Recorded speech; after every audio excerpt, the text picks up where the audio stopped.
Alors ici, lorsque vous dites « I ever do yoga », l'idée de la phrase est que vous n'avez jamais fait du yoga. Donc, jamais. Il ne faut pas confondre « never » et « ever ». Lorsque vous utilisez « never », qui signifie « at no time », la phrase devient automatiquement négative.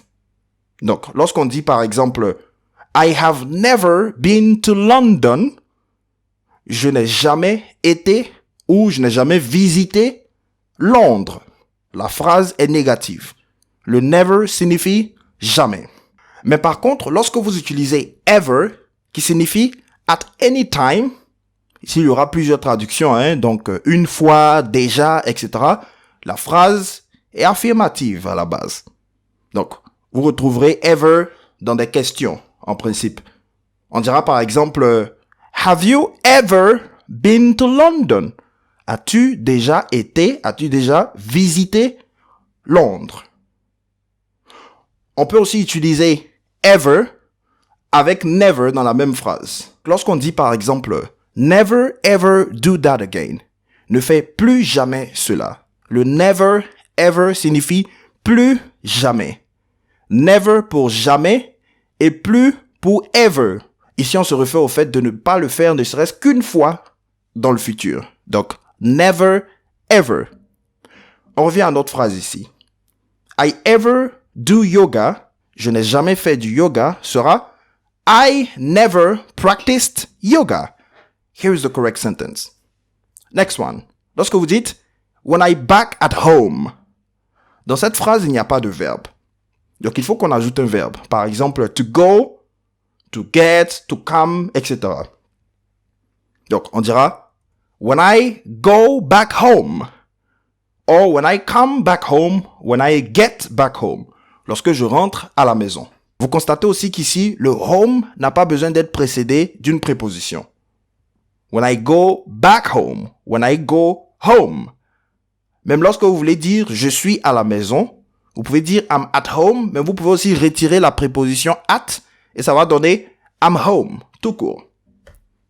Now, ici vous dites I don't go problems of my house at work. Ce que vous essayez de dire c'est je n'apporte pas mes problèmes domestiques sur mon lieu de travail. Alors, le verbe que vous allez utiliser ici c'est to take. On dira to take something to a place. Donc, I don't take, et puis vous mentionnez whatever it is, problems, and then to est votre lieu de travail. Le lieu de travail en anglais, c'est workplace. Vous direz workplace. Donc, on ajoute tout simplement place à work. Ici, on dira I don't take home or domestic issues to my workplace. Another one. Lorsque vous dites « It's very allow me to work smart ». Alors ici, lorsque vous utilisez « very », which is generally an adverb, it should be followed by an adjective. Donc, « very » doit être suivi d'un adjectif. To intensify on that.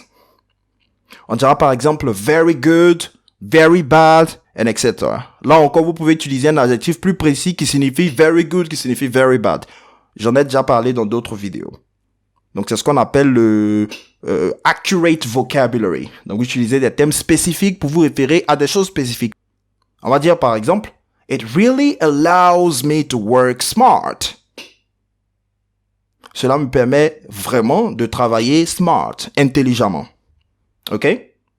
Now, last one here. Lorsque vous dites I follow formations. La formation professionnelle en anglais, c'est training, ou vous direz training courses. Donc, vous allez utiliser le verbe to take et training. Vous direz ici, I take training courses or I take courses. Il ne faut pas confondre training et formation, qui dans le deuxième cas désigne la constitution d'une chose. Now you know it.